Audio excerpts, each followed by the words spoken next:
किसी भी विषय की अपनी एक लयबद्धता होती है, अपने नियम आयाम होते हैं, अपने दायरे और क्षेत्र होते हैं। जैसे विज्ञान के लिए कहा जाता है कि विज्ञान किसी भी विषय का सुव्यवस्थित, सुसंगठित एवं क्रमबद्ध ज्ञान होता है। इसी तरह से अगर हम साहित्य की बात करें तो साहित्य अपने आप में भाव समेटे होता है।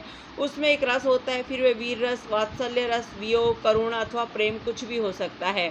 हम ऐसे साहित्य की कल्पना नहीं कर सकते जिसमें कोई भाव ही न हो। इसी तरह से गणित का भी अपना एक गुण होता है, अपनी एक आभा होती है। इसका दायरा असीमित है, यह दायरे को नहीं मानता। यह ज्ञान का ऐसा किरणपुंज है जिसकी रोशनी व मार्गदर्शन की सभी विषयों को किसी न किसी स्तर पर जरूरत पड़ती रहती है। गणित का एक गुण यह भी होता है कि इसकी हर अगली सीढ़ी चढ़ने के लिए उसका पिछली सीढ़ी से सामंजस्य होना आवश्यक होता है। गणित टूटी हुई सीढ़ियाँ कभी नहीं चढ़ता है, यह छलांग नहीं लगाता है। संगीत की तरह यह सतत लय मांगता है। ठीक वैसे ही जैसे किसी संगीतज्ञ के संगीत यंत्र का तार अगर बीच में कहीं बाधित हुआ हो तो उसकी तरंगें आगे यात्रा नहीं कर पाती।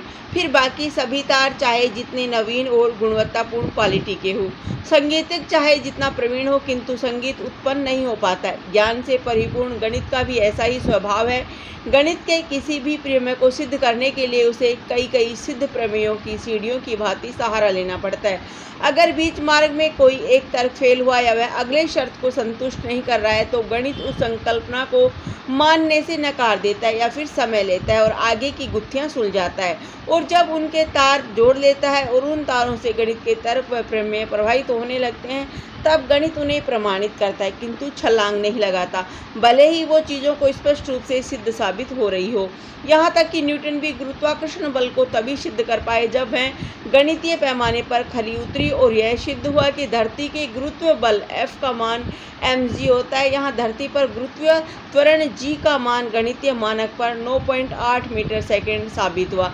इसी तरह से जब यह पाया गया कि किसी परमाणु की कक्षाओं में रहने वाले ऋणायन इलेक्ट्रॉन नाभिक में स्थित धनायन प्रोटॉनों के आकर्षण से नाभिक में गिर जाने के बजाय नाभिक में चक्कर लगाते रहते हैं, तो इस गुत्थी को भी तब तक नहीं सुलझाया जा सका जब तक गणितीय गणना से यह साबित नहीं हो सका कि प्रोटॉनों के आकर्षण की वजह से उस पर लगने वाला अभिकेंद्री नाभिक की दिशा में बल उस पर लगने वाले अपकेंद्रीय वृत्तीय गति की बाहर की दिशा में उत्पन्न होने वाले बल के बराबर व विपरीत दिशा में होने के चलते निरस्त हो जाता है। ब्रह्मांड की उम्र बतानी हो या धरती पर समुद्र की आयु, इनमें से किसी का भी ज्ञान बिना गणित की कसौटी पर खरे उतरे अमान्य होकर रह जाते। इस तरह से हम कह सकते हैं कि गणित की अपनी लय होती है, उसका स्वभाव तरंगति जैसी होती है। जिस तरह से हारमोनियम, गिटार, संतूर या ढोल से निकली आवाज़ बीच में कहीं बाधित होने पर अथवा यंत्र के किसी तार के अवरोधित होने पर पूरी तरह से टूट जाती है, उसी तरह से गणित की कसौटी पर भी कोई भी चीज़ पूर्णतः बाधित होते हैं। संगीत भी कुछ ऐसा ही होता है। संगीत की ध्वनि तरंग एक बार जहाँ बाधित हुई वह उसके आगे नहीं जा सकती।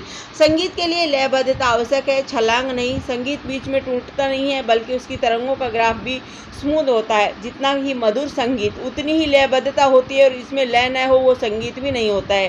संगीत भी गणित की तरह दो तरह से शुरू होता है। संगीत के शुरुआती चरण में भी गीत के बोल में गीतकार या तो कोई बड़ी मीठी बात कहता है, निष्कर्ष के तौर पर वह कह देता है और फिर गीत उसी को साबित करने के इर्द गिर्द घूमता रहता है, या फिर गीत की शुरुआत किसी कल्पना से करता है और अंत आते आते ही किसी एक निश्चित निष्कर्ष पर ले जाकर छोड़ता है।